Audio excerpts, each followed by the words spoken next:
નમસ્કાર દર્શક મિત્રો, મિરર ઓફ ધી વર્લ્ડમાં આપ સૌનું હાર્દિક સ્વાગત છે। સ્માર્ટ સિટી વડોદરાના મકરપુરામાં વધુ એક જોખમી ભૂવો પડ્યો।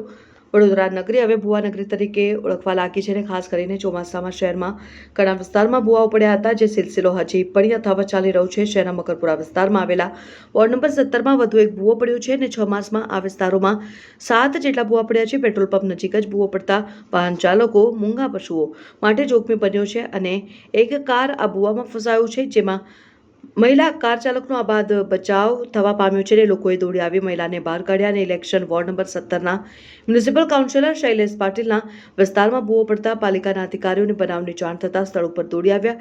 સર્વે કરી ભૂવાને કોર્ડન કરાવને શહેરના સામાજિક કાર્યકર અતુલ ગાભેજીએ પાલિકાના કેટલાક અધિકારીઓ અને કોન્ટ્રાક્ટરોની કામગીરી સંદર્ભે સવાલો ઉઠાવ્યા। વડોદરા શહેર સંસ્કારી નગરી અને વડોદરા મહાનગરપાલિકાના સત્તાધીશો અને અધિકારીઓ બનાવેલી આ ભૂવા નગરી હાલ વડોદરા શહેરના સુસેન્દી બરોડા ડેરી તરફ જતા મુખ્ય રોડ પર ભૂવો પડ્યો છે।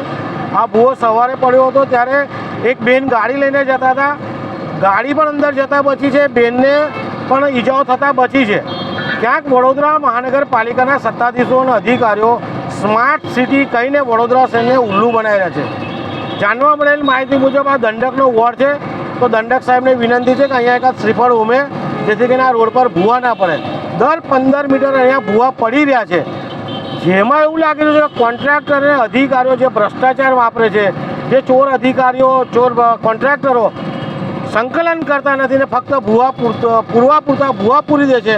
આ ભૂવો થોડાક ટૂંક સમય પહેલાં પડેલો એને પૂરી દીધો, આજે ફરીથી આ ભૂવો પડ્યો છે।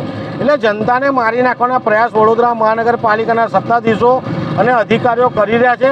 એમને વિનંતી છે કે વડોદરા શહેરમાં સંકલન કરીને કામ કરે અને આ ભૂવા નગરી જે નામ પડ્યું છે એને ખતમ કરવાનો પ્રયાસ કરે, તેવી અમારી માંગ છે।